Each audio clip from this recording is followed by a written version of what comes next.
Hey everyone, welcome back to the channel. In today's video, I'm going to show you how to change Netflix region without VPN. So in order to change it without VPN, you will have to know a little bit about tech.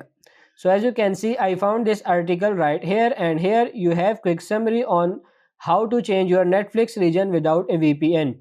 You will have to have an effective smart DNS that will reliably unblock Netflix on most devices, and that you will be able to change Netflix region with.